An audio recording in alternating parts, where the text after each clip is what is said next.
오늘 말씀은 여러분 잘 아시는 사도 바울에 관한 이야기입니다. 바울은 모든 사도들 중에서도 가장 위대한 사도라고 말할 수 있습니다.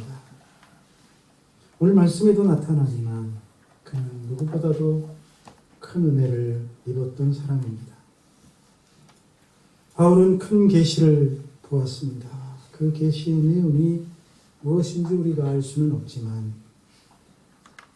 말할 수 없는 말을 들었다고 표현하고 있습니다. 영적 체험을 한 것이죠. 신령한 체험을 한 것입니다. 다메섹 도상에서 밝은 빛을 보고 넘어질 때에도 영적 체험을 했지만 그보다 더 깊고 놀라운 체험을 한 것 같습니다. 그런데 그가 하는 말을 들어보면 그렇게 신령한 은혜를 받은 사람임에도 그에게는 육체의 가시가 있어서 괴로움을 당했다고 말합니다.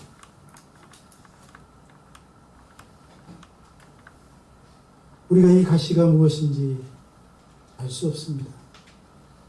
하지만 바울의 몸에 끊임없이 고통을 주는 어떤 것이 있었다는 것은 분명합니다. 가시는 어원상 말뚝이라는 의미에 더 가깝습니다. 아주 뾰족한 말뚝이 사람을 찌를 때 어떨까요? 그 고통은 견디기 힘들 것입니다. 가시가 무엇인지 궁금해하는 사람들이 많습니다. 각자 자기가 처한 상황 속에서 아마 가시를 해석했습니다. 특별히 종교개혁자들 어떻습니까? 갖은 박해를 받았죠. 특별히 로마 카톨릭으로부터 얼마나 박해를 당하고 이단 취급당하고 정죄를 당했습니까? 그래서 요한 칼빈은 이 가시를 바울에게 있어서 영적 유혹이라고 해석했습니다. 예수님과 예수님의 복음을 전하는데 너무나 어려움이 많고 반대가 심하니 복음을 전파하는 일을 그만두고 싶은 유혹을 받았을 것이라는 것이죠. 칼빈이 아마 그랬던 것 같습니다. 마틴 루터는 바울이 직면할 수밖에 없었던 반대와 박해를 의미한다고 했습니다. 역시 종교개혁자로서 로마 카톨릭의 반대와 극심한 박해를 당했던 사람입니다. 다시 말하면 바울은 그에게 반대하여 그의 일을 파괴하려는 자와 끊임없는 싸움을 해야 하는 고통스러운 삶을 살았다는 것입니다. 종교개혁자들의 주장은 없습니다. 그런가 하면 로마 카톨릭에서는 이 가시를 유교의 유혹으로 해석했습니다. 자신들의 육신의 본능이 마지막까지 통제하기 어려운 것임을 발견했기 때문입니다. 로마 카톨릭에서는 수도원을 세우고 많은 사람들이 수도원에 들어가서 수행생활을 하지 않았습니까? 세상을 끊고 물질적인 욕심과 세상 명예와 모든 것을 다 끊었지만 마지막까지 끊을 수 없는 육신의 욕심. 그래서 그들은 자신들이 처해 있는 상황 속에서 가시를 유혹이라고 해석합니다. 로마 카톨릭당 견해라고 하겠습니다. 하지만 터툴리안이나 제롬 같은 분들은 바울이 매우 지독한 두통 때문에 고통을 당했다고 했습니다. 또 어떤 이들은 바울이 동부 지중해 지대를 휩쓸고 있던 말라리아라는 열병에 걸려서 그 증상으로 인하여 괴롭힘을 당한 것이라고 보기도 합니다. 그런데 대부분의 사람들은 바울이 간질병 혹은 안질 때문에 고통을 당한 것으로 해석합니다. 사도행전 9장을 보면 바울은 다메섹 도상에서 부활하신 예수님을 만납니다. 그 찬란한 빛을 본 후에 눈이 멀어버리지 않습니까? 그 후에 아나니아라는 선지자에 의해서 눈의 비늘이 벗어지면서 다시 보게 되었지만 완전히 회복되지 않고 고생을 한 것 같습니다. 그것을 엿볼 수 있는 구절들이 있습니다. 갈라디아서 4장 15절. 너희가 할 수만 있었더라면 너희의 눈이라도 빼어 나에게 주었으리라 라는 말이 있습니다. 왜 이런 말을 했을까요? 너희의 눈이라도 빼어 나에게 주었으리라. 그의 눈에 뭔가 문제가 있었기 때문이겠죠. 또 갈라디아서 6장 11절에 가면 내 손으로 너희에게 이렇게 큰 글자를 쓴 것을 보라 라고 했는데 보이지 않기 때문에 글자를 작게 쓸 수 없고 크게 쓸 수밖에 없는 바울의 입장을 엿볼 수 있는. 자, 우리가 바울의 가시가 무엇이든 정확하게 이것이다라고 말할 수 없지만 분명한 사실은 바울의 몸에는 말할 수 없는 괴로움을 주는 문제가 있었던 것이 사실입니다. 그리고 그것이 다른 사람에게 시험거리가 될 만한 문제였던 것입니다. 그래서 바울은 그 가시를 없애달라고 하나님께 나아가 기도했습니다. 이 기도는 예수님께서 겟세마네 동산에서 드렸던 기도와 비슷한 부분이 보입니다. 기도의 횟수도 3차례였고 내용도 비슷합니다. 예수님 어떻게 기도하셨습니까? 할 수만 있으면 이 잔을, 십자가를 말하죠. 고난과 십자가의 죽음을 말합니다. 이 잔을 내게서 옮기시옵소서라고 기도했습니다. 그런데 사도 바울은 이 육체의 가시를 내게서 없애주소서라고 기도하고 있습니다. 그리고 이 기도에 대한 응답도 같습니다. 예수님이 기도를 마치셨는데 잔이 없어졌습니까? 옮겨달라고 했던 그 잔이 사라졌습니까? 사라지지 않았습니다. 그래서 예수님은 그 고난의 쓴 잔을 마셔야 했습니다. 그러나 하나님께서는 그 잔을 없애주는 대신에 예수님에게 큰 능력을 입혀주셨습니다. 그 고난을 견딜 수 있게 해주신 줄로 믿습니다. 오늘 바울의 기도에 대한 응답도 거의 같습니다. 하나님은 바울에게 내 은혜가 내게 족하다고 말씀하시면서 가시를 없애주지 않습니다. 가시를 없애주는 대신에 족한 은혜를 주셨다는 것입니다. 그리고 하나님은 말씀하십니다. 이는 내 능력이 약한 데서 온전하여 지니라. 할렐루야. 따라합시다. 내 능력이 약한 데서 온전하여 지니라. 바울은 이처럼 말할 수 없는 고통 속에 있으면서도 그의 삶을 다하여 예수님과 예수님의 복음을 위하여 헌신했던 사람. 그런데 오늘 이 바울처럼 몸에 가시를 지니고 살아가는 사람들이 많은 것 같습니다. 아마 오늘 우리 가운데도 바울의 몸에 있던 가시와 같은 문제들로 남모르게 고통을 당하고 눈물 흘리는 분들이 계실지 모르겠습니다. 내 몸에 있는 가시를 어떻게 해야 할까요? 바울은 이 문제를 어떻게 해결하고 있습니까? 바울은 육신의 가시를 스스로 해결하려 하지 않았습니다. 해결할 수도 없었겠죠. 바울은 이 가시를 가지고 주님께 나아가 기도했습니다. 한 번만 기도한 것이 아닌 것 같습니다. 3번씩이나 기도했다고 한 것을 보니 얼마나 간절하게 기도했는지를 엿볼 수 있습니다. 바울은 아마 내 살을 찌르고 나를 아프게 하는 이 가시가 내게 있으니 어떻게 하면 좋겠습니까? 하나님 이 가시를 제발 나에게서 없애달라고 기도했을 것입니다. 그리고 바로 그것이 가시라는 문제를 해결하는 길이라는 사실을 잊지 마십시오. 우리에게도 이 가시와 같은 문제가 있을 수 있습니다. 육신의, 가정의, 삶에. 이런 가시와 같은 문제가 있을 때 혼자 스스로의 힘으로 해결하려 하지 마십시오. 바울처럼 그 문제를 가지고 주님께 가서 기도하시기를 권면합니다. 어떤 이들은 이런 일을 당할 때 기도하지 않고 혼자 그냥 끌어안고 근심하고 염려하고 고민합니다. 해결됩니까?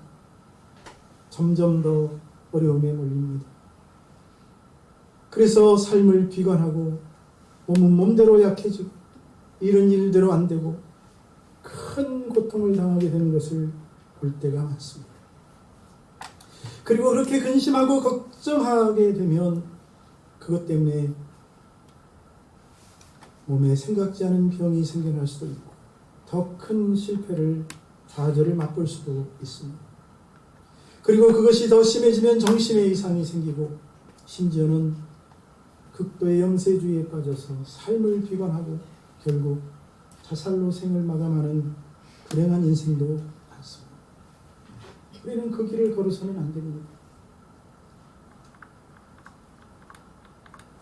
우리는 이 가시 문제를 내 스스로의 힘으로 해결할 수 없는 연약한 존재라는 사실을 알아야 합니다.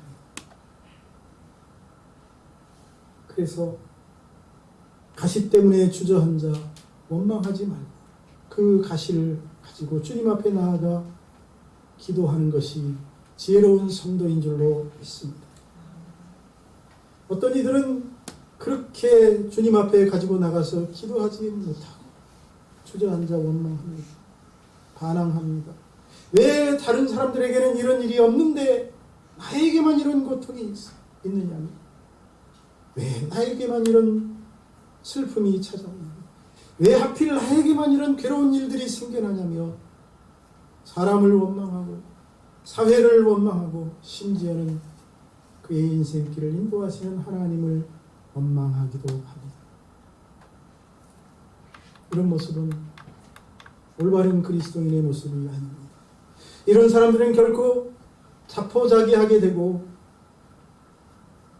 세상과 사람에 대한 미움과 증오심만 갖게 됩니다. 그래서 잘해주는 사람임에도 오히려 악하게 대하고 나중에는 흉악한 죄에 빠지는 사람도 있습니다. 이 가시 때문에 자신이 아프니까, 괴로우니까, 고통스러우니까 괜히 다른 사람을 괴롭게 하고 열등감에 사로잡혀 다른 사람에게 적대감을 드러내기도 하죠. 이해할 수 있습니다. 하지만 그것은 가시의 문제를 해결하는 방법이 아니라는 사실이에요. 내게 어떤 가시가 있어서 괴롭고 큰 고통이 있다면 우리가 제일 먼저 해야 할 일은 그 문제를 가지고 하나님께 나아가는 것인 줄로 믿습니다. 하나님께 나아가서 쏟아놓으십시오. 하나님, 제게 이런 고통이 있습니다. 저에게 이런 가시가 있습니다. 제가 이런 억울한 일을 당하고 원통한 일을 당했습니다. 주님 앞에 나아가서 다 낱낱이 구하시기를 바랍니다. 그것이 지혜로운 사람인 줄로 믿습니다. 야고보 사도는 너희 중에 고난당하는 자가 있느냐? 저는 기도할 것이요 라고 말하고 있습니다. 시편 50편도 환난날에 나를 부르라 내가 너를 건지리라고 말하고 있습니다. 그렇습니다. 우리 하나님은 우리가 고난당할 때 기도하고 환난당할 때 자신을 부르라고 말씀하고 있습니다. 하나님을 부르면 응답해 주신다고 약속하고 있습니다. 그러니 가시를 가지고 혼자 끌어안고 고통을 당하지 마시고 주님 앞에 나아가서 쏟아놓고 기도할 수 있기를 주의 이름으로 축복합니다. 아멘. 우리가 기도하면 주님은 두 가지로 응답하실 수 있습니다. 하나는 그 문제를 해결해 주시는 것입니다. 하나님이 원하시면 얼마든지 해결할 수 있습니다. 중풍병자도 고치고 죽은 자도 살리고 병든 자들을 일으키고 귀신 들린 자도 온전케 하지 않으셨습니까? 또 다른 하나는 하나님의 깊은 뜻과 섭리 속에 우리가 원하는 바가 아닌, 우리가 기도한 바가 아닌 모습으로 응답할 때가 있습니다. 오늘 본문의 경우가 그것이 아닙니까? 바울이 육신의 가시를 없애달라고 3번이나 기도했는데 그 신령한 사람이 하나님 앞에 엎드려 3번이나 기도하는데 가시를 없애주지 않습니다. 하나님이 응답하지 않은 것입니까? 아니, 이유가 있기 때문에 바울의 몸에 그 가시를 남겨두신 것인 줄로 믿습니다. 다시 말씀드리지만 예수님도 겟세마네 동산에서 할 수만 있거든 이 잔을 내게서 떠나게 하옵소서 라고 기도하셨지. 하나님의 아들이 그렇게 기도하셨지만 하나님은 그 잔을 옮기신 것이 아니라 그 잔을 마실 수 있는, 감당할 수 있는 능력과 힘을 더하셔서 저와 여러분의 구원을 이루게 하신 줄로 믿습니다. 바울의 경우도 마찬가지입니다. 바울의 몸을 찌르는 가시는 없애주지 않으셨지만 하나님이 그에게 말씀하십니다. 내 은혜가 내게 족하도다. 우리 찬송도 그런 찬송 있지 않습니까? 나의 갈 길 다가도 예수님도 하시. 어려운 일을 당할 때도 족한 은혜 주시. 할렐루야. 족한 은혜 주신다는 것. 하나님께 나아가지 않으면 어려운 일을 당할 때 족하게 해주시는 은혜를 받을 수 없습니다. 그러니 괴롭고 고통스럽고 정신이상이 걸리는 것이죠. 우리 하나님은 어려운 일을 당하는 자들에게 족한 은혜를 주시고 내가 심히 고단할지라도 내 앞의 반석에서 생명수를 공급해 주시는 분이신 줄로 믿으시기를 바랍니다. 생각해 보십시오. 반석에서 어떻게 샘이 솟습니까? 하나님은 우리에게 고통도 견딜 수 있고 슬픔도 참을 수 있고 고독도 이길 수 있고 실패도 극복할 수 있는 힘을 주시는 분인 줄로 믿습니다. 이 힘은 하나님께 나아가 기도하는 자에게 주십니다. 그러니 혼자 울지 마시고 주님께 나아가서 기도하시기를 축복합니다. 로마서 5장을 보면 우리가 환난 중에도 즐거워하나니 환난 중에 오히려 즐거워한대요. 이는 환난은 인내를, 인내는 연단을, 연단은 소망을 이루기 때문이라고 말하고 있습니다. 하나님이 우리가 환난 가운데서도 즐거워할 수 있는 것은 족한 은혜를 주시기 때문인 줄로 믿습니다. 그런데 하나님께서는 은혜만, 족한 은혜만 주시는 것이 아닙니다. 오늘 바울에게 뭐라고 말씀하고 있습니까? 이는 내 능력이 약한 데서 온전하여 진다고 말하고 있지 않습니까? 따라합시다. 하나님의 능력은 약한 데서 온전하여진다. 이 말씀의 뜻은 가시가 있을지라도 그것을 극복하고 이길 수 있는 힘을 주실 뿐만 아니라 오히려 그 가시로 말미암아 온전해지게 해주신다는 말씀입니다. 그렇습니다. 하나님의 능력은요, 약한 데서 온전해집니다. 죽었는데 승리자가 되지 않습니까? 예수님 말입니다. 십자가에서 패배자처럼, 실패자처럼, 무력한 자처럼 못 박혀 죽었지만 실패자가 아닙니다.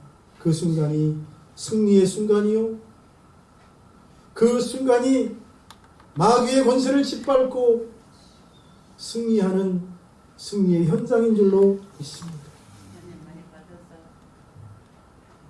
하나님의 능력은 약한 데서 온전해집니다. 여러 가지 가시와 같은 고통, 질병, 슬픔, 고독, 환난 같은 것들로 말미암아 우리의 마음이 약해지고 그 약함을 우리가 깨달을 때 하나님의 능력이 온전히 우리에게 임하게 될 줄로 믿습니다. 토기장이의 능력과 기술은 흙이 부드러워지고 물렁물렁할 때 나타납니다. 발현됩니다. 흙이 딱딱하게 굳어버리고 바삭바삭해지면 토기장이의 능력이나 기술이 발현될 수 없습니다. 하나님의 종들의 삶도 마찬가지인 것 같습니다. 모세도 애굽의 학문을 마치고 애굽에서 지도자로 준비가 되었을 때는 발현되지 않습니다. 광야에 가서 이제는 다 끝났다고 양을 치며 40년을 그곳에서 물렁물렁해졌을 때 하나님이 그를 찾아오신 줄로 믿습니다.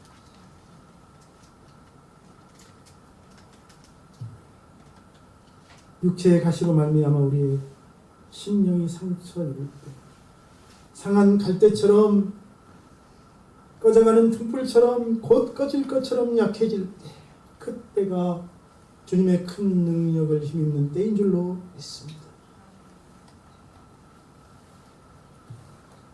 저와 여러분이 오늘 말씀을 통해 우리에게 말씀하시는 하나님의 말씀을 듣고 큰 깨달음이 있기를 주의 이름으로 축복합니다. 인간의 심령이 바로 그렇습니다. 약해질 때 겸손해지지요. 그리고 겸손할 때 하나님의 능력에 붙들리는 줄로 믿습니다. 하나님의 영이 충만해지는 줄로 믿습니다. 바울이 체험한 것이 바로 이것이 아닙니까? 그래서 바울은 말합니다. 나는 오히려 약한 것들에 대하여 자랑한다고 말이죠. 왜요? 그리스도의 능력이 바로 그 약할 때 자신에게 충만하게 머문다는 것을 알았기 때문에. 기독교의 역사를 살펴보아도 그렇습니다. 약할 때, 가장 연약할 때 강력한 하나님의 은혜와 축복이 임합니다. 우리 가운데 가시의 문제로 고통하는 분들은 없습니까? 불치의 병으로, 또 여러 가지 삶의 문제로, 가정적인 문제로 괴로움을 당하는 분들은 없습니까? 낙심하지 마십시오. 절망하지 마십시오. 그 가시를 가지고 주님 앞에 나아가 기도하시기를 축복합니다. 하나님이 그 문제를 해결해 주시든지, 하나님의 큰 섭리와 뜻 가운데에서 그 문제를 통해 저와 여러분의 믿음과 신앙을 성장시켜 주실 줄로 믿습니다. 그래서 더 강한 사람으로 하나님 앞에 서게 하실 줄로 믿습니다. 내가 약할 그때 곧 강하리라. 내가 약할 그때 곧 강하리라. 여러분, 이 말은 얼른 들을 때 모순되는 듯 하지만 진리입니다. 그래서 이를 역설적 진리라고 합니다. 인간은 약해질 때 겸손해집니다. 건강하던 사람이 중병에 들으면, 약해지면 그때서야 겸손해집니다. 돈 많을 때는 목에 힘을 주고 살아가던 사람이 사업이 실패하고 돈이 없어지면 겸손해집니다. 인간은 그렇게 약해질 때 생각이 깊어지고 자신의 삶을 돌아봅니다. 모든 육체는 풀과 같고 그 영광은 꽃과 같습니다. 풀이 마르고 꽃은 시드는 것을 보게 될 때 인생이 무엇인지를 생각하게 되는 것이지요. 주님은 말씀하십니다. 너희 생명이 무엇이냐?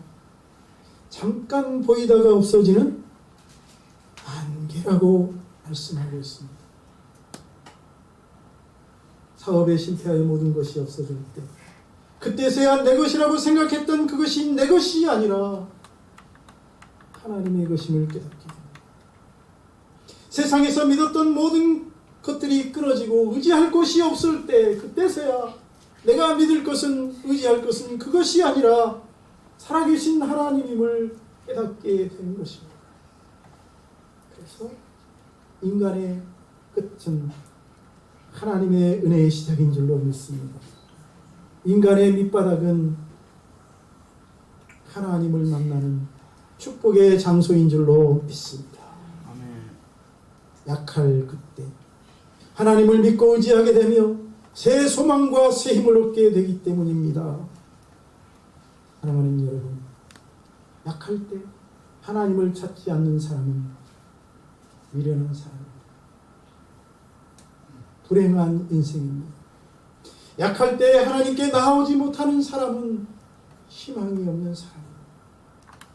길이요 진리요 생명 되신 그리스도께 나오지 않으면 결국 영원한 멸망, 허무와 절망에 붙들릴 수밖에 없습니다. 저와 여러분이 가시와 같은 문제로 고통스럽고 힘들지만 그 문제를 끌어안고 하나님 앞에 나와 기도함으로 문제를 해결받고, 아니 그 가시를 극복하는 능력과 권능을 힘입고 하나님의 영광을 드러내는 삶을 살 수 있기를 주님의 이름으로 축원합니다. 기도하겠습니다. 살아계신 하나님, 오늘 말씀을 통해서 내 은혜가 내게 족하리라. 이는 내 능력이 약한 데서 온전하여짐이라고 말씀하시는 주의 말씀을 통해 가시가 저주가 아니라 축복이라는 사실을 깨닫게 해주시니 감사합니다. 약함이 실패가 아니라 하나님을 만날 수 있는 최적의 장소임을 깨닫게 해주시니 감사합니다. 우리 성도님들이 약하지만 고통스러운 가시를 안고 있지만 그것 때문에 좌절하고 절망하고 낙심하지 않게 하여 주시옵시고, 주님 앞에 달려나와 엎드려 쏟아놓고 기도함으로 살아계신 하나님 만나게 하여 주옵소서. 하나님의 능력을 힘있게 하여 주시옵소서. 약함이 곧 강함이라는 역설적 진리를 체험하고 하나님을 입을 열어 찬송하는 역사가 있게 하여 주시옵소서. 이 한 주간이 바로 그 기적을 경험하는 한 주간 되도록 인도하여 주옵소서. 예수님의 이름으로 축복하고 기도하옵나이다.